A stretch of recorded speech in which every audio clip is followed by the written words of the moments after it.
이번 여름에 그 더운 날씨로 또 열대야 이런 것 때문에 그 괴로운 시간을 보내지 않은 분이 없으셨겠지만, 저도 이번 여름에 큰 영육간에 참 그 괴로운 시간을 보냈습니다. 한창 열대야가 그 극성을 부리던 그 힘든 때에 우연히 그 기사 하나를 읽고는 그 제 마음이 무너지게 됐는데요. 그 분당에 이제 기반을 둔 단체입니다. 어느 청소년 선교 단체를 이끄는 목사가 자기 지위를 이용해가지고 그 단체에 속한 여고생에게 성관계를 요구하고 무려 4년 동안이나 그 여학생을 성적으로 유린했다는 기사가 나왔는데, 그거를 읽으니까 마음이 정말 절망이 되더라고요. 이렇게 그 목사들의 타락 소식이 이게 언제까지 이게 계속돼야 되는 건가? 그리고 저 같은 이런 목회자들이 타락하고 변질이 돼가지고 오늘 한반도 전체에서 이 주님의 이름이 조롱을 당하고, 보니까 종편 방송에도 나오고 무슨 일간지에도 나오고 얼굴을 들 수가 없는 거예요. 그래서 이제 한국 교회는 도대체 이래갖고 어떻게 되는 건가? 그래서 막 더워서 잠은 안 오고 마음은 힘들고 슬럼프가 온 거예요. 여름 내내 제 머릿속에서 그 떠나지 않는 질문이 뭐냐 하니까, 인간은 왜 이렇게 초심을 지키지 못하는가? 그 젊은 목사가 청소년 단체를 만들 때 이런 일이 있으리라고 본인도 꿈을 꿨겠습니까? 좋은 마음으로 시작했는데 왜 이렇게 변질이 돼버리는 건가? 우리는 이 초심을 지킬 수 없는 건가? 이런 참 가슴 아픈 질문을 던지면서 꽤 긴 시간 동안 슬럼프에 빠졌는데요. 이런 저를 하나님께서 불쌍하게 보시고 대안으로 말씀을 하나 주셨는데, 그게 오늘 본문 미가서 6장 8절 말씀입니다. 사실 오늘의 이 본문 말씀의 배경도요, 가나안에 진입한 이후에 이스라엘 백성들이 초심을 지키지 못해가지고 변질되고 그 타락해버린 그 현실에서 나온 말씀이거든요. 그런 타락한 현실 속에서 하나님께서 대안으로 주신 말씀이 이게 미가서 6장 8절이니까 오늘 우리 현실하고 이것이 참 잘 맞는다는 생각을 하고 오래 이 말씀을 읽고 묵상하고 또 자료도 찾아보고 그런 시간을 보냈습니다. 그래서 저는 오늘 2학기가 시작되는 이 시점에서 이제 이 본문 말씀을 가지고 우리가 변질되지 않기 위해서, 우리가 초심을 지키기 위해서 꼭 기억해야 될 몇 가지 포인트를 이제 이 본문에서 발견하고 나누려고 하는데요. 이걸 이제 질문 형식으로 제가 한번 만들어 봤습니다. 첫째로 우리가 살펴봐야 될 것은 이 행위에 관한 문제인데요. 나는 하나님의 뜻에 맞게 행동하고 있는가? 이 질문을 자꾸 던져야 된다는 겁니다. 나는, 예수 믿는 나는 하나님의 뜻에 맞는 행동을 하고 있는가? 오늘 본문 8절에 정의를 행하며 라는 말씀이 나오지 않습니까? 8절을 보십시오. 사람아, 주께서 선한 것이 무엇임을 내게 보이셨나니 여호와께서 내게 구하시는 것은 오직 정의를 행하며. 여기 나오는 정의는 히브리어로 미시파트라는 단어인데요, 이 미시파트라는 단어는 올바른 행동 혹은 합당한 생활 방식, 이렇게 해석할 수 있는 단어입니다. 그러니까 이 8절에 나오는 오직 정의를 행하며 라는 이 말씀은 직역하자면은 믿는 자로서 마땅히 실천해야 될 행동을 설명하는 거예요. 우리 질문해야 됩니다. 나는 크리스천으로 마땅히 실천해야 될 행동을 행하고 있는가? 저는 모태신앙이니까요, 어릴 때부터 교회를 다녔는데 제가 중고등학교 다닐 때는 애들이 막 자꾸 놀리는 거예요. 아주 듣기 싫은 그 놀리는 게 뭐냐 하니까, 예수쟁이들은 입만 살았대는, 입만, 말만 잘 안 되는 거예요. 그러면서 이게 또 막 발전을 해가지고 이 예수 믿는 것들은 입만 살아가지고 물에 빠져도 입만 동동 뜰 거라고 막 그런 놀림을 막 하더니, 또 이게 막 또 계속 또 발전을 해가지고 나중에는 이게 어디까지 이제 업그레이드가 되느냐 하니까, 예수 믿는 것들은 물에 빠져도 이제 입은 안 뜬다. 왜? 물에 빠진 그 사이에 그 물고기들하고 대화 나누느라고 이제 입이 더 이상 안 뜬다. 막 이런 조롱 섞인 이제 비아냥거리는 이야기들을 많이 들었거든요. 정말 듣기 싫은 게 그런 말이었습니다. 그러면서 우리가 이런 비아냥거림을 당하게 된 이 원인을 우리가 제공한 거 아닙니까? 오늘 우리가 하나님 앞에서 말이 아니라 뭐 다락방 같은 거 할 때 막 정의 외치면서 우리 청년들 그 성경 공부 집에서 할 때 보면은 막 천사의 말이 오가는데요, 본문에서 요구하는 정의는 그런 게 아니에요.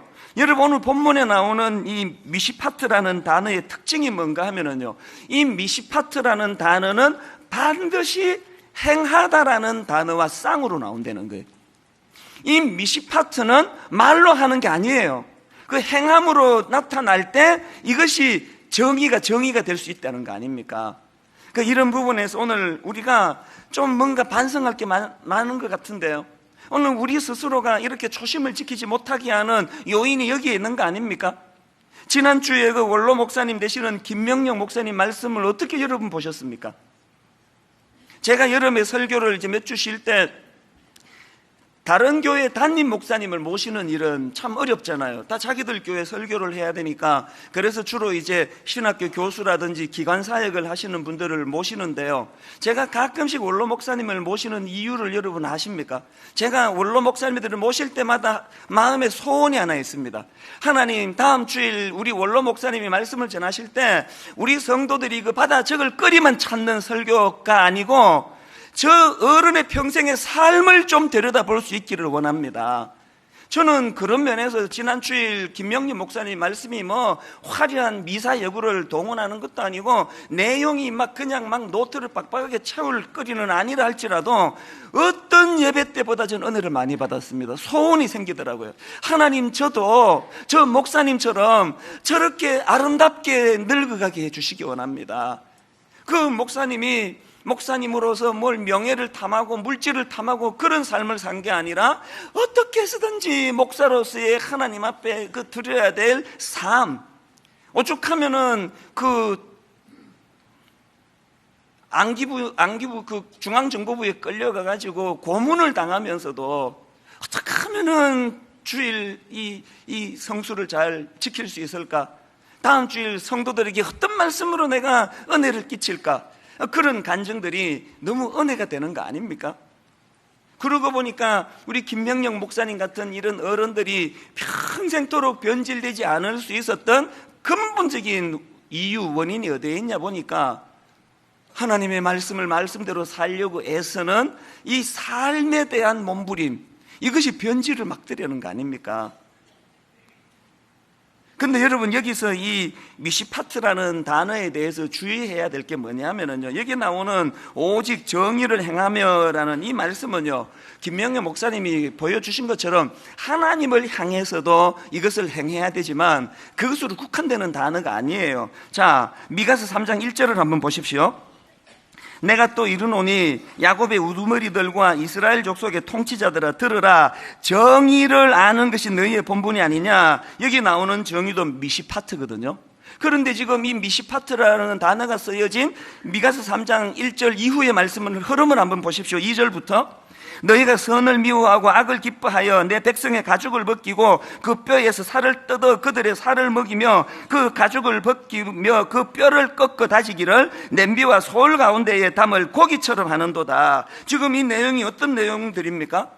당시 지도자들이 사회적인 약자들을 보호하기는커녕 약탈하고 수탈하고 빼앗는 이런 짓을 하는 것을 지금 비아냥거리며 기록한 말씀 아닙니까? 이 내용에 지금 정의를 뜻하는 미시파트가 나온다는 게 뭘 의미하겠습니까? 우리가 오늘 이 자리에 모여서 하나님께 예배를 드리는 이 행위적인 드림도 너무너무 아름다운 미시파트지만요, 엿새 동안에 우리의 삶 가운데 내가 발견한 우리 이웃들의 연약한 사람, 연약한 이웃들의 모습, 그들의 모습을 보듬고 섬기고 돌보는 것도 이게 정의라는 거, 이 미시파트예요. 제가 계속 부탁하지만 여기 집 한 두 채 이렇게 갖고 계셔가지고 한 채는 그 전세 놓고 하시는 분들, 정말 여건이 너무 어렵지 않은 전세값 올리지 않으시면 좋겠습니다. 지금 우리 여기 총각들이요, 결혼할 여자가 있는데 2년 3년 장가를 못 가요. 전세값이 너무 비싸가지고. 이런 나라가 어디 있습니까? 오늘 우리 집 두 채 가진 분들이 엄청 은혜 받고 저한테 와가지고, 목사님, 내가 우리 집 한 채 그냥 공짜로 우리 장가 가려는 사람한테 좀 내놓겠습니다. 이런 분이 나오기를 주님 이름으로 축복합니다. 불행하게도 14년 동안 한 분도 안 나왔습니다. 정의를 행한다는 건 하나님에게만 향하는 게 아니에요. 예수 믿는다 그러면, 장로라 그러면, 목사라 그러면서 연약한 이웃에 대하여 착취하고 연약한 이웃의 눈물을 외면하고, 그 정의가 아니에요. 제가 이 설교를 딱 준비하고 있는데 참 공교롭게도 우리 교회 홈페이지에 그 글 하나가 올라왔더라고요. 제목이 이렇습니다. 감사의 말씀을 전하고 싶습니다. 깜짝 놀랐던 게요, 이 글 쓰신 분은 크리스찬이 아니에요. 예수 안 믿는 분이 교회 게시판에 찾아와서 자기 그 교회 우리가 그 등록이 안 되면 글을 못 쓰잖아요. 그 등록을 하면서 쓰고 싶었던 글이 감사의 말씀을 전하고 싶습니다. 이게 무슨 내용인가 보니까요, 이분이 지금 만성 신부전으로 신장 이식 수술을 해야 되는데 수술할 돈이 없는 거예요. 그 막막한 상황에서 우리 교회 이웃사랑부에서 지금 하고 있는 긴급 구호 뱅크 팀에서 이분을 찾아가가지고 경제적으로 이제 도움을 드려서 수술을 잘하게 됐다. 너무 기뻐가지고 우리 교회 홈페이지에 감사도 글을 올린 거예요. 저는 이분의 글이 이게 미시파트라고 생각하거든요. 너무 기뻐가지고요, 제가 이웃사랑부 담당 목사님에게 메일을 보냈습니다. 긴급 구호 뱅크 현황을 나한테 좀 보고해달라. 이 담당 목사님이 메일을 보내왔는데 제가 신선한 충격을 받았습니다. 지금 우리 긴급 구호 뱅크 시작한 게 만 2년도 안 되잖아요. 그런데 여러분, 만 2년도 안 되는 그 기간 안에 현재까지 들어온 헌금이요 8억 2천만 원이 넘는다는 거예요. 더 감사한 게 뭔지 아십니까? 유력한 부자 몇 분이 각출한 게 아니에요.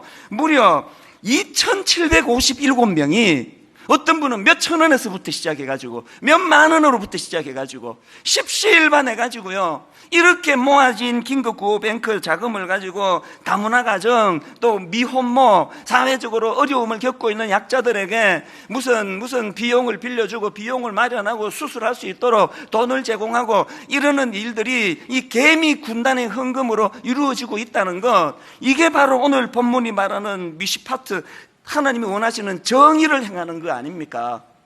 이런 이웃을 돌아보고 하나님을 향하여 마땅히 해야 될 일들을 몸부림치는 사람에게는 변질은 일어나지 않을 줄로 믿습니다. 그런가 하면은 두 번째로 변질되지 않기 위해 던져야 되는 두 번째 질문이 뭐냐 하니까, 이렇게 하나님의 뜻에 맞는 행동을 잘하는 것도 중요하지만 동기예요, 동기. 그 행위의 동기를 점검해야 된다는 거예요. 나는 왜 그 일을 행하는가? 8절에 인자를 사랑하며 이런 말씀이 나오지 않습니까? 사람아, 주께서 선한 것이 무엇임을 내게 보이셨나니 여호와께서 내게 구하시는 것은 오직 정의를 행하며 인자를 사랑하며. 여러분, 여기 나오는 인자는 여러분 귀에도 익숙한 단어예요. 헤세드라는 말 들어보셨죠? 이 헤세드라는 단어의 뜻이 중요한데요, 여러분이 잘 아시는 대로 이 헤세드가 위에서 아래로 하나님이 우리 인간에게 흘려 보내주시는 차원으로 헤세드가 사용되면 이 단어는 은혜, 은총, 자비, 이런 뜻으로 번역이 되는 단어예요. 그런가 하면 이 헤세드가 아래에서 위로 우리 인간이 하나님께로 올려드리는 차원에서 헤세드가 쓰여질 때는 이 단어가 충성, 충정, 이런 뜻으로 번역이 된다는 거예요. 이건 뭘 의미할까요? 앞에서 제가 설명해드린 오직 정의를 행하며가 행동의 무게중심이 있는 단어라면, 그 다음 나오는 인자를 사랑하면은 그 행동이 가능하게 한 동기의 무게가 있는 단어라는 거예요. 이걸 우리 예배에 빗대가지고 설명을 드리자면요, 지금 여러분들이 주일날 딴 데 안 가고 예배 드리려고 이 자리까지 오고, 어떤 분은 막 50분 먼저 오고 1시간 먼저 와 본당에 오시려고 애쓰신 이 행위, 이거는 오직 정의를 행한 거예요. 참 잘하신 거예요. 그런가 하면은 이렇게 1시간 일찍 본당에 들어오시려고 애를 써서 이 더운 날씨에 이 자리에 앉아 계시는 그 행위가 오직 정의를 행하며라면, 그 다음 나오는 인자를 사랑하면은, 사랑하며라는 뜻은 그 행위가 가능하게 된 내면에 하나님을 사랑하는 마음, 하나님께 충성스러운 충정을 드리고 싶은 마음의 동기가 담겨 있을 때 그게 인자를 사랑하며예요. 오늘 여러분, 우리가 드리는 이 예배가요, 참 가슴이 아픈 게, 여러분 모두가 다 처음 이 교회 와서 은혜를 받고 주님을 만날 때는 이 두 가지가 다시 같이 구현됐습니다. 늦지 않으려고 애쓰는 정의를 행하는 그 몸부림도 있었고, 그렇게 하려고 애쓰는 이면에는 주님을 뜨겁게 사랑하는 이 인자를 사랑하며가 동시에 구현이 됐습니다. 그런데 인간의 결함이 뭐예요? 그렇게 시작한 예배인데 1년 지나고 2년 지나고 시간이 지나면 행위는 계속이 돼요. 오직 정의를 행하면 계속이 돼요. 그런데 슬금슬금 빠져버리는 게 뭐예요? 인자를 사랑하며가 빠지는 거예요. 기계적으로 앉아 있는 거예요. 졸며도 그냥 늘 같은 거니까 그냥 앉아 있는 거 아닙니까? 우리가 회복해야 되는 게 뭘까요? 정의를 행하며도 회복해야 되지만 동기를 말하는 인자를 사랑하는 동기도 회복이 돼야 되는 거 아닙니까? 인간은요, 참 이 죄성은 어쩔 수가 없어요. 내버려두면 변질되고 내버려두면 타락하고 내버려두면 초심을 잃어버리는 거 아닙니까? 어떻게 하면 좋습니까? 사실 저희 교회가 이제 최종적으로는 이름을 분당 우리 교회 이제 이렇게 지어가지고 이제 우리 교회로 알려졌지만요, 하마터면은 우리 교회 이름을 초심교회로 할 뻔했습니다. 거의 그렇게 갈 뻔했어요. 분당 초심교회.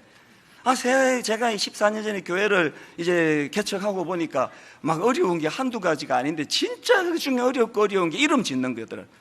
좋은 이름은 막 선배 목사님들이 이미 다 지어가지고 이거 부를 이름이 없는 거예요. 그래서 공모도 해보고 별짓을 다 해봐도 이름 짓는 게 진짜 어려운데요. 어느 날 성령님이 제게 영감을 주셔가지고 너무 좋은 이름을 팍떡 주신 거예요. 초심교회. 항상 초심을 지키면서 장로님이 기도하실 때마다 초심교회를 주님 붙잡아 달라고 기도하면 너무 좋을 것 같아가지고 제가 너무 설레이는 마음으로 창립 멤버 모이는데 이제 기도 모임에 가서 이걸 냈습니다. 좋은 이름을 제가 하나 얻었다고. 뭐냐고 그래서 초심교회로 했다고요. 저는요 모두가 박수치면서 너무 좋은 이름이라 그럴 줄 알았는데 모두가 다 반대하는 거예요.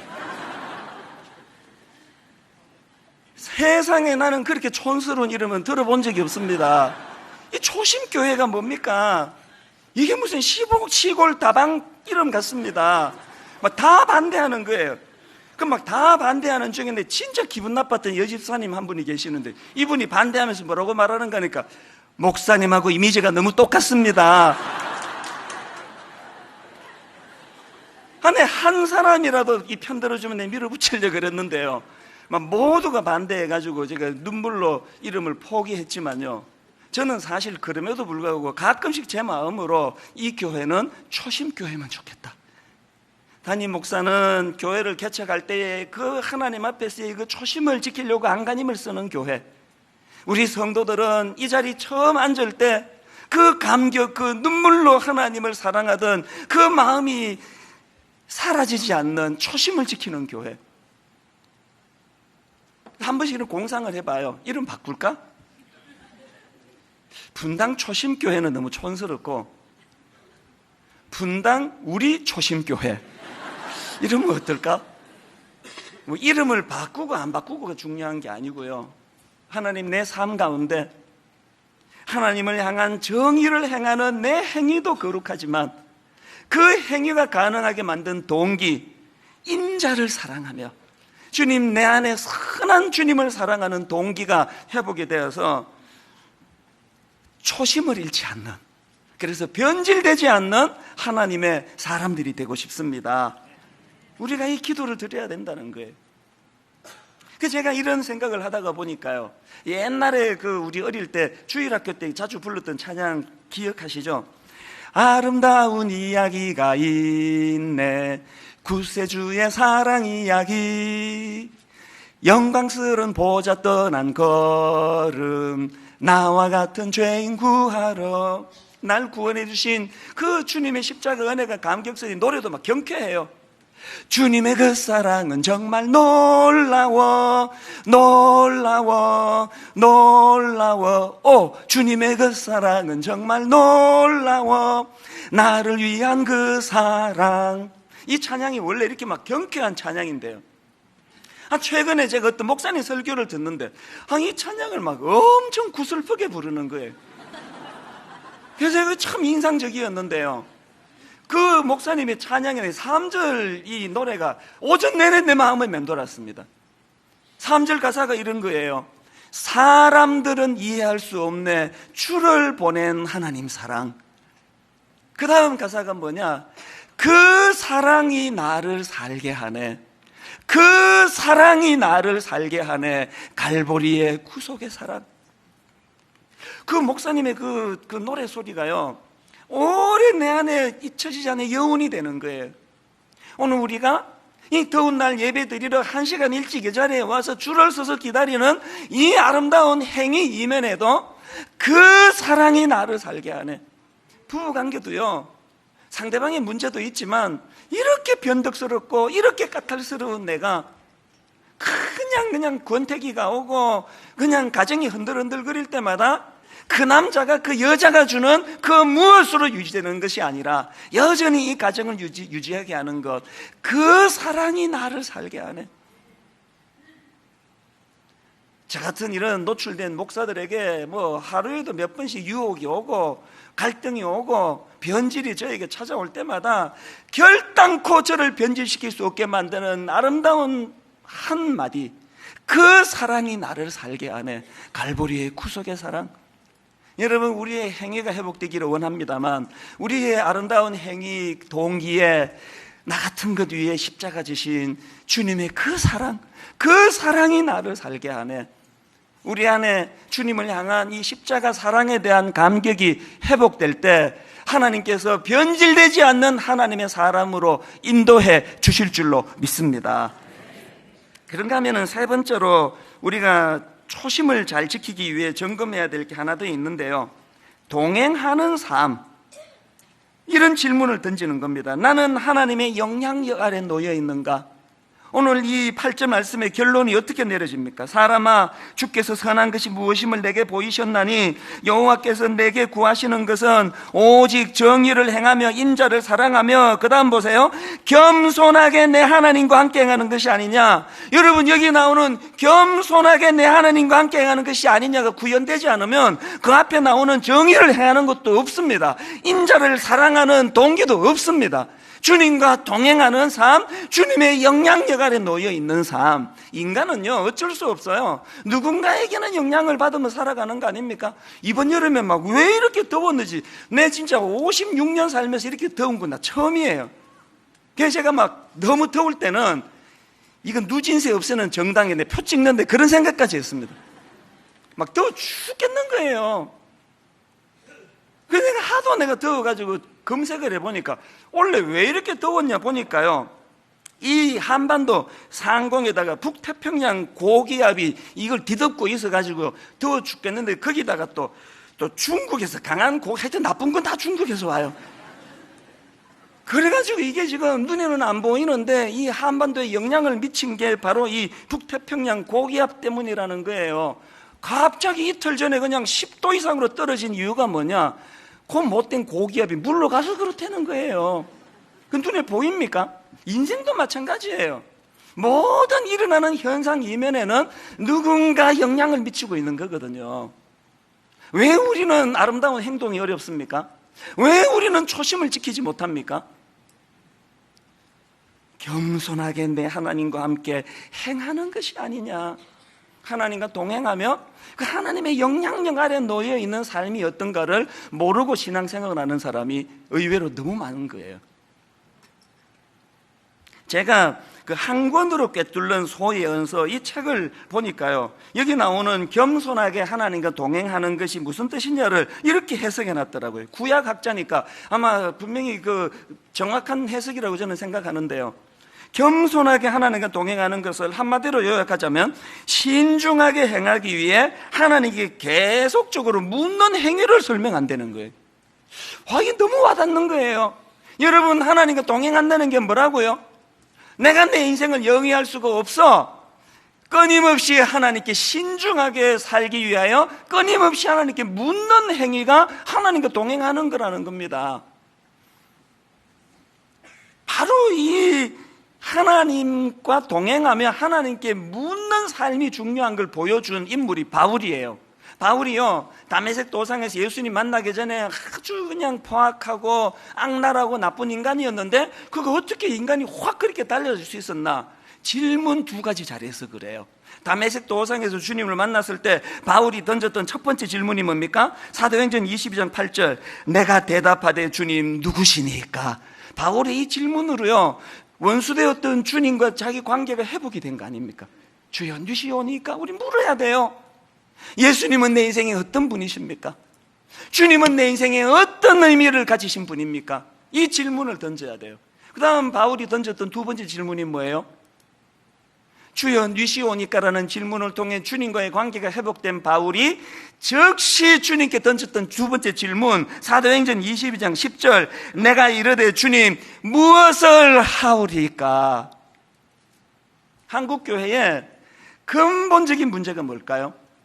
저 같은 목사들이 오죽 첫 번째 질문, 주님 누구시니까, 주님과의 관계가 회복이 뜨거워졌으면 목사가 됐겠냐고요. 오죽하면 그분이 그 장로가 됐겠냐고요. 그런데 어떻게 된 영문인지 목사가 되고 장로가 되고 뜨거운 가슴을 가지는 건 좋은데 바울이 했던 두 번째 질문이 없어요. 주여 무엇을 하오리까? 이게 없어요. 지 하고 싶은 거 하고 사는 거 아닙니까? 초신자가 교회를 이렇게 힘들게 했습니까? 뭐 권사님들이 한국교를 이 지경으로 만들었습니까? 전부 신학 공부한 저 같은 목사 아닙니까? 왜 이 지경이 됐냐고요? 무엇을 하오리까 질문이 없는 거예요. 저는 우리가 변질되지 않기 위하여 여러분 우리가 정말 하나님 앞에 정의를 행하고 인자를 사랑하는 균형 있는 삶을 살기 위하여 어떻게 해야 된다고요? 하나님과 동행해야 돼요. 하나님의 영향력 아래 놓여야 돼요. 그리고 결정적인 거, 그 하나님께 자꾸 물어야 돼요. 하나님, 제가 저 나름대로는 목사 노릇 잘한다고 하는데 주님이 보시기에도 이게 옳으신지요? 자꾸 물어야 돼요. 우리 엄마들, 저 나름대로는 우리 아들 잘 키운다고 애를 쓰고 있는데 주님이 보시기에도 이게 옳으신지요? 자꾸 물어야 돼요. 제가 앞에서 언급했던 올여름에 저를 침처로 빠뜨렸던 그 선교단체 대표 그 목사님이요. 근데 그분을 정죄하자는 게 아니에요. 다 이해해 줄 수 있다고 다윗도 그랬는데 뭐 인간이면 그보다 더한 짓도 하는데 다 이해할 수 있다고 다. 그러나 내 자다가 일어나도 이해가 안 되는 게 뭐냐? 그렇게 실수할 수 있는데 어떻게 그게 4년씩이나 계속될 수 있냐는 거예요. 이게 어떻게 가능하냐고요. 뭘 의미합니까? 동행이 없는 거예요. 묻는 게 없는 거예요. 저는 오늘 그 목사님에게 포커스가 있는 게 아니고 두려움을 가지고 저와 여러분에게 점검하기 원하는 거예요. 제가 참 가슴이 아픈 게요, 그 목사가 그런 수치의 자리에 누가 그것을 까발켜가지고 수치의 자리에 빠지기 한 달 전에만 자복하고 하나님 앞에 가슴을 쥐어뜯으며 회개의 자리로 나가고 당사자 찾아가 무릎 꿇고 용서를 빌고 그랬더라면 이런 절망적인 수치는 피했을 거 아니냐고요. 이제 그 목사님은 더 이상 기회가 없습니다. 목사 면직당했습니다. 그러나 여러분, 저 아직 기회 있습니다. 여러분 아직 기회 있습니다. 여러분 하나님 앞에 청산해야 될, 여러분 사람에게 수치당하기 전에 하나님 앞에 부르짖고 용서를 구해야 될 어떤 문제가 있습니까? 안 떠오르시죠? 물으셔야 돼요. 주님, 내 인생에 무엇이 주님 앞에 회개해야 될 문제인지 가르쳐 주시기 원합니다. 물어야 돼요. 물어야 돼요. 저는 한 몇 주 동안에 그 선교단체 대표를 생각하고 그를 위해 기도하고 그 단체를 위해 기도하면서 계속 그 마음이 그쪽으로 쏠려가지고요, 그 단체에서 했던 자료도 찾아보고, 왜? 분당 우리 교회 중고등부 애들도 많이 거기 참여하거든요. 그랬더니 구호가 너무 멋진 거예요. 나를 개혁하고 세상을 변화시키자. 야, 나 이렇게 멋진 구호를 내가 본 적이 없습니다. 청소년들에게 나를 개혁하고 세상을 변화시키자. 참 감사하게도요, 실제적으로 그 단체에서 이 구호를 외치면서 청소년들을 가르쳐가지고 많은 학생들에게 변화가 일어났다는 거예요. 많은 학생들이 자기를 개혁하고 세상을 변화시키고자 하는 꿈을 품게 됐다는 거예요. 너무너무 감사한 일 아닙니까? 문제가 뭐예요? 많은 자기 목소리를 듣고 영향을 받는 많은 청소년들은 거기에 영향을 받는데 정작 그거를 외치는 자기는 자기를 개혁하지 못한 거 아닙니까? 이게 오늘 한국교회? 아니요. 이게 오늘 분당 우리 교회 모습은 아닙니까? 저는 이 구호가 사라지지 않았으면 좋겠어요. 우리가 개성했으면 좋겠어요. 나를 개혁하고 세상을 변화시키자. 그런데 여러분, 나를 개혁하고 세상을 변화시키자고 제가 소리치기 위해서는 먼저 제가 개혁이 돼야 되는 거 아닙니까? 제가 오늘 여기 아들을 놓고 딸을 놓고 눈물로 자녀 교육을 애쓰시는 분, 저는 여러분의 가정에 여러분 아들이, 여러분의 딸이 자기를 개혁하고 세상을 변화시키는 인물이 됐으면 좋겠습니다. 진짜 그랬으면 좋겠는데요. 그 일이 가능하려면 어떻게 해야 돼요? 부모인 자기가 먼저 자기를 개혁해야 되는 거 아닙니까?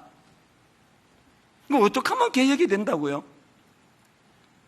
오늘 저는 이 본문 말씀을 묵상을 하면서 시제가 참 제게는 감동이 돼요. 또 이게 또 저에게 인상적이에요. 이 8절을 시제를 중심으로 다시 한번 제가 설명드리려고 하는데요. 그 앞에 나오는 사람아 주께서 선한 것이 무엇임을 내게 보이셨나니, 여기 할 때 그 보이셨나니는 시제로는 완료형이에요. 완료형. 그리고 그 다음 나오는 여호와께서 내게 구하시는 것은, 그러면서 세 가지를 설명하시는데, 내게 구하시는 것은 할 때 구하는 것은 현재형이에요. 이게 뭘 의미할까요? 이미 하나님께서는 우리가 선한 삶을 살기 위하여 알아야 될 모든 걸 이미 다 가르쳐 주셨다는 거예요. 이미 다 가르쳐 주셨어요. 그리고 그것을 가르쳐 주신 사람들에게 하나님이 현재적으로 끊임없이 요구하는 게 뭐라고요? 네가 안대로 살라라고 끊임없이 요구하신다는 거예요. 주일날 여러분이 오늘은 내가 무슨 깨달음을 얻을까? 오늘 노트 몇 장을 내가 받아 적을 거리가 있나? 오늘 말씀은 얼마나 신령하고 깊나? 이 생각부터 다 내려놔야 돼요. 뭘 더 깨달으려고 그러세요? 뭘 더 또 받아 적어서 여러분 몰랐던 거를 여러분 알아가려고 애쓰시느냐고요. 이미 완료형, 하나님이 이미 여러분이 이 땅을 살아가기에 알아야 될 모든 걸 다 가르쳐주셨어요. 노트 필기하는 것도 너무너무 소중하지만 이미 알게 된 그 말씀을 하나님이 우리에게 끊임없이 여호와께서 내게 구하시는 것은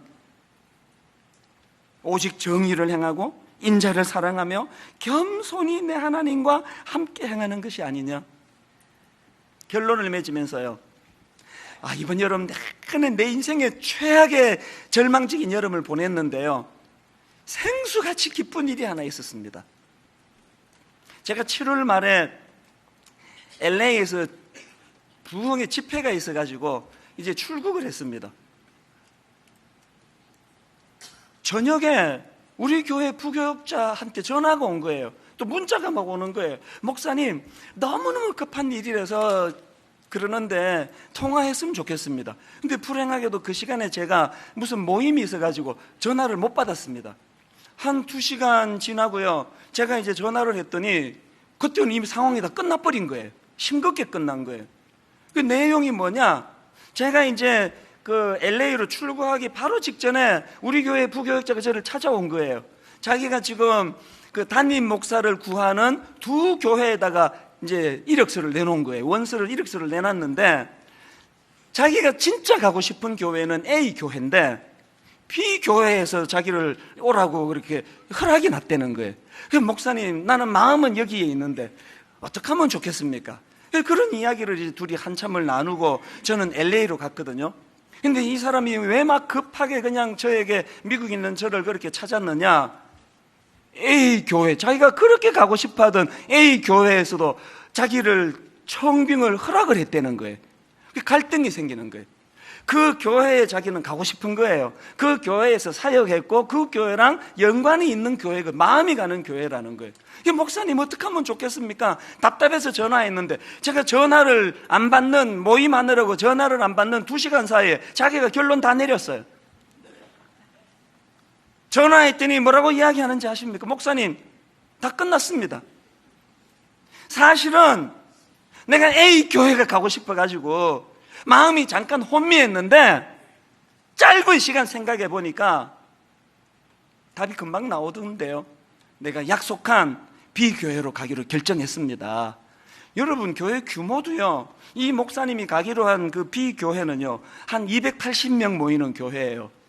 이 목사님이 가고 싶어하던 그 교회는 딱 10배예요. 2,800명 모이는 교회예요. 2,500에서 2,800명 모이는 교회래요. 인간적으로 욕심 안 나겠습니까? 인간적으로 좀 큰 교회, 또 이 교회 큰 게 문제가 아니고요, 자기가 이 교회에 의미를 갖고 있는 교회거든요. 그런데 그 2시간, 짧은 2시간 동안 자기가 갈등하고 고뇌하다가, 목사님, 제게 메일로 준 한마디가 너무 인상적이에요. 배운 대로 살겠습니다. 그 한마디가 내 여름에 생수 같은 감동이더라고요. 목사님, 배운 대로 살겠습니다. B교회로 기쁘게 가겠습니다. 저는 이렇게 결론을 맺기 원합니다. 초심을 지킬 수 있는 인생, 변질되지 않는 인생. 그래서 내 행위가 하나님 앞에 선한 행위가 되고, 그 행위의 동기가 하나님을 사랑하는 선한 동기에서이고, 무엇보다 이것들이 가능하도록 하기 위하여 하나님께 끊임없이 물으며 질문하며 하나님이 기뻐하시는 답을 찾아 나가는 인생, 오늘 저와 여러분이 이런 인생 되기를 원합니다. 죽을 때까지 변질되지 않는 하나님의 사람으로 살아가게 되기를 바랍니다. 오늘 말씀을 기억하시면서 우리 이 찬양이요, 나의 영혼이 잠잠히 하나님만 바라며 나의 구원이 그에게서 나는도다. 그 우리 교회 후배 그 목사가 2시간 동안 마음이 요동이 되고 갈등이 되고, 내가 B교회 가겠다고 약속했지만 번복하고 A교회 가고 싶은 마음의 충동이 일어났지만 2시간 만에 마음을 안돈시킬 수 있는 힘, 배운 대로 하겠습니다. 약속대로 내가 살아가겠습니다. 그렇게 할 수 있는 힘, 하나님을 바라는 마음에서 나오는 줄로 믿습니다. 우리 가사를 생각하시면서 우리 한번 이렇게 찬양하기 원합니다. 나의 영혼이 잠잠히, 나의 영혼이 잠잠히 누구를 바랍니까? 하나님만 바라며 나의 구원이 누구에게서 납니까? 그에게서 나는도다. 그래서 내가 나에게 이렇게 선포하는 겁니다. 나의 영혼아, 잠잠히 하나님만 바라라. 왜 이렇게 고백할 수 있습니까? 나의 소망이 저에게서 나는도다. 오직 주만이 나의 반석, 나의 구원이시니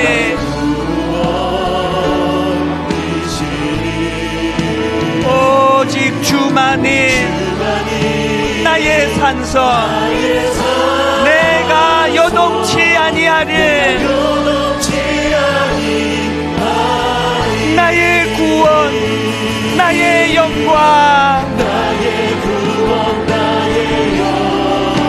누구에게 있습니까? 하나님께 있으니 내 힘의 반석과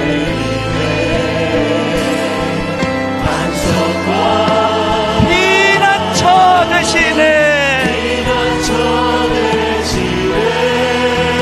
오직 주만이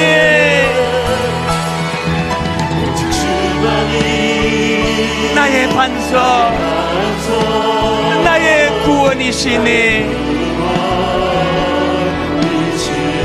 오직 주만이 나의 산성,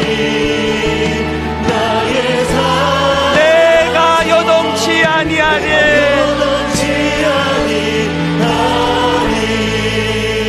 여러분, 후렴 한 번 더 찬양할 때 이 마지막에 이 결론의 말씀을 보세요. 오직 주만이 나의 산성 되심으로 내가 요동치 아니하리.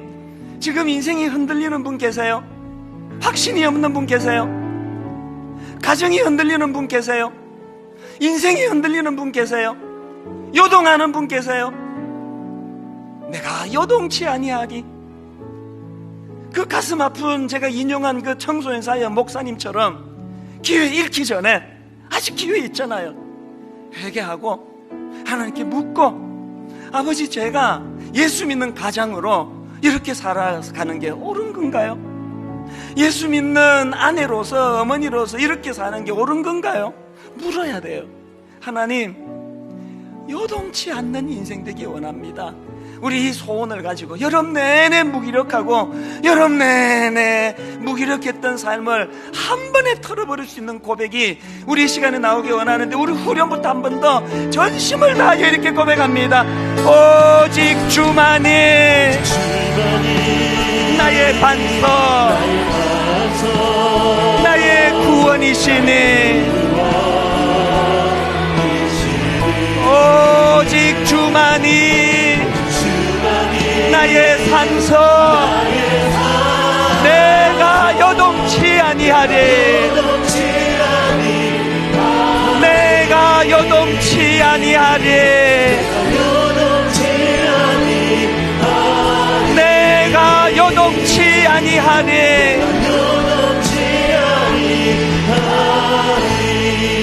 말씀을 기억하며 통성으로 기도할 때, 하나님, 흔들리지 않는 인생 되기 원합니다. 초심을 지키는 인생 되기 원합니다. 변질되지 않는 인생 되기 원합니다. 자식들에게 부끄럽지 않는 부모 되기 원합니다. 부모에게 부끄럽지 않는 자식으로 살기 원합니다.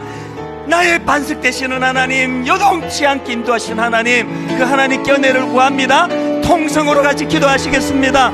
살아계신 하나님 아버지, 말씀이 우리를 살려주시는 줄 믿습니다.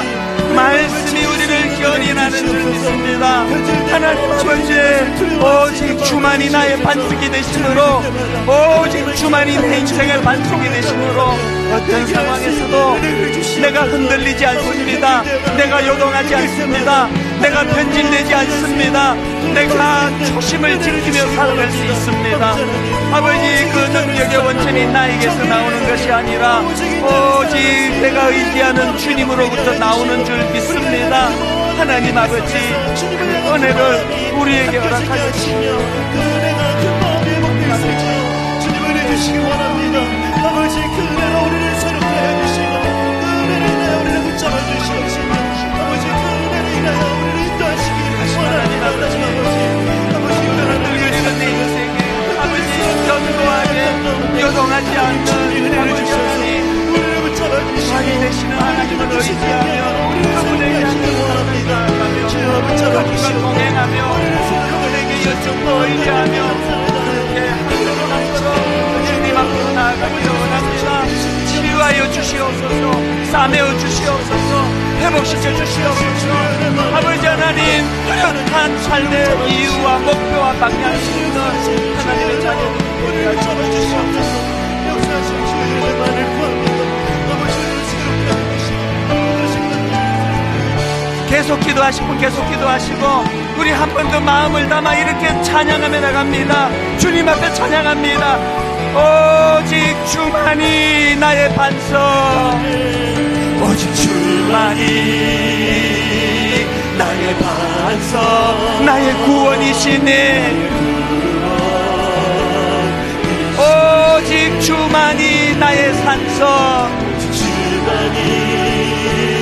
나의 산, 내가 요동치 아니하니, 나의 구원, 나의 영광, 누구에게 있습니까? 하나님께 있으니, 내 힘의 반석과, 여러분 이거 믿으십니까? 피난처 되시네, 피난처 되시네, 오직 주만이 나의 반석, 주시니 오직 주만이 나의 산성, 내가 여동치 아니하리. 오 주님 채우소서.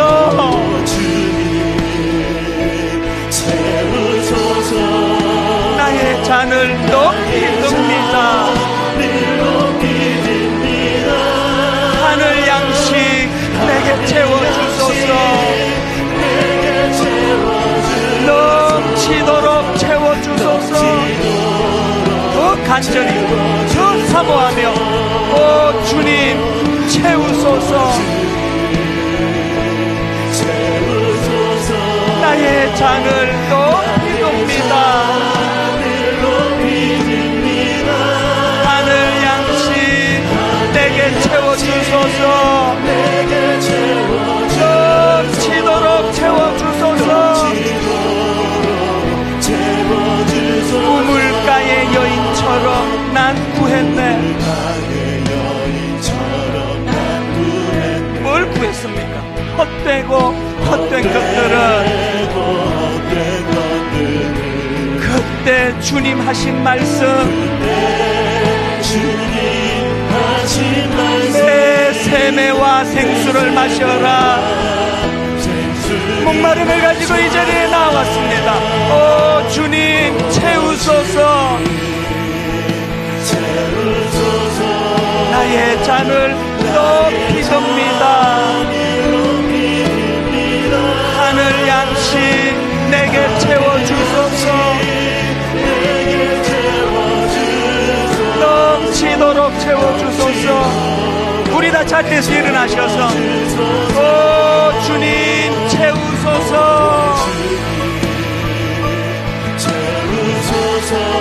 나의 잔을 높이 듭니다. 하늘 양식 내게 채워주소서. 넘치도록 채워주소서. 우리 마지막으로 온 정성을 다하여 사모합니다. 오 주님 채우소서. 나의 잔을 높이 듭니다. 하늘 양식 내게 채워주소서. 넘치도록 채워주소서.